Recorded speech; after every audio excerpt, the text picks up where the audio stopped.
Hey everyone, and welcome to another video. So this video is going to be an update on my OLED TV. So some of you guys might have been wondering what actually happened with the OLED TV that I originally actually started this channel about. So the burn-in tests that I've been running for best part of the last 2 years. So it started in February, March time of 2020. And this is the LG C9 OLED. So when I obviously upgraded my home theater, I moved this TV out of there. And since that point, this TV has essentially ended up in my living room. So it's basically used as a daily. Now, this is probably a better test in terms of how it actually performs with regards to burn-in and image retention with basically day-to-day usage. So whereas in the other room, it was used just for movies, sports and things, basically one type of content, and I was probably a bit more careful than what kids would be. Since then, obviously this has been moved into this room, which is the main living room, and it's been used by the kids. So it's had Netflix, it's had Apple TV home screen, all these kind of splash screens just static on the screen for long periods of time throughout the day. Kids have been off school as well. It's not been in use all the time because this room has been changed quite a bit as well. So for a short period, it was literally just unplugged and moved upstairs.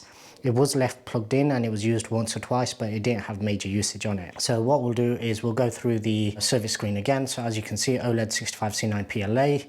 UTT down here is 3,877. I can't remember exactly what the hours were last time I actually ran a burn-in test, but I'll put them on screen. OFFRS is the mini pixel refresher count, so it's run 663 times.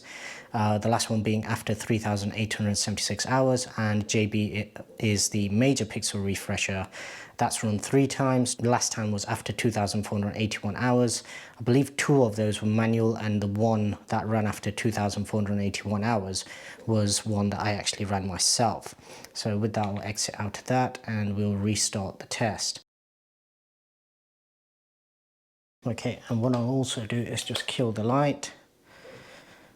And hopefully this should give us a good indication in terms of how the TV is actually performing. So I'm not sure how it's going to come across in this room with this setup. So I'll just try and describe what I actually see on screen. So far so good. No signs of any type of image retention or burn-in on any of these slides. Red, perfect. White, looks clean. Yellow, all good. Yep, and transitioning from black through the grayscale, that looks pretty good as well. As I've said in my previous videos, this TV, either just look or just the type of usage I've had it with, it's always had a very, very clean panel. And despite this, as I mentioned, being used by the kids, used with Netflix, used with cartoons, with my daughter, don't see any type of image retention or any type of ghosting, any burn-in, nothing. Picture is still very, very clean, and albeit for the last maybe 3-4 weeks, it's not had as much usage because it was relocated to another room. It has been moved back down into the living room, and this is basically where it's going to stay from this point onwards.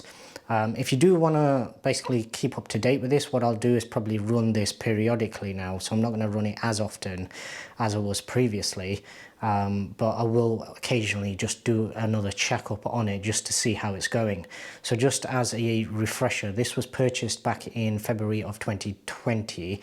This is a 2019 model C9, so the LG C9. So this was the first one with the upgraded panel where it actually had a different subpixel structure. So essentially it should be better for burn-in.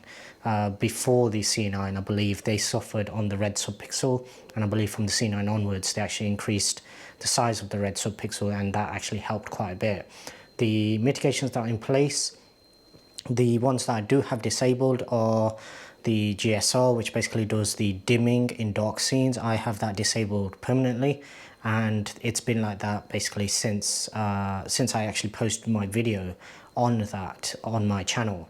So as far as dark scenes, that's all perfect with this TV now. So no dimming, no basically dimming to the point where you can't even see the content, none of that. and bright scenes. Even in this room, even though right now obviously I've got it dimmed out, this room essentially during the day has a lot of natural daylight flooding in. It's open plan with my kitchen, and the kitchen is south facing, so it has a lot of natural sunlight coming in.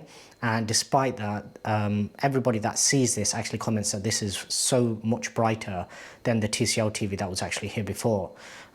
Just for context, I believe the TCL HDR performance is around about 350-400 nits at most.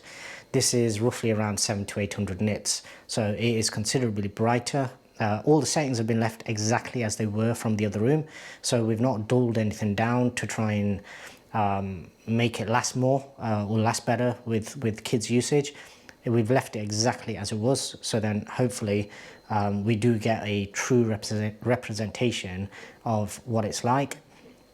I may also move the PS4 into this room as well. I'm debating whether or not to do that. I did buy a wall mount, so right now you can't see it, but I've basically hidden everything behind the TV, and I did buy a wall mount so I can hide the PS4 behind the TV as well.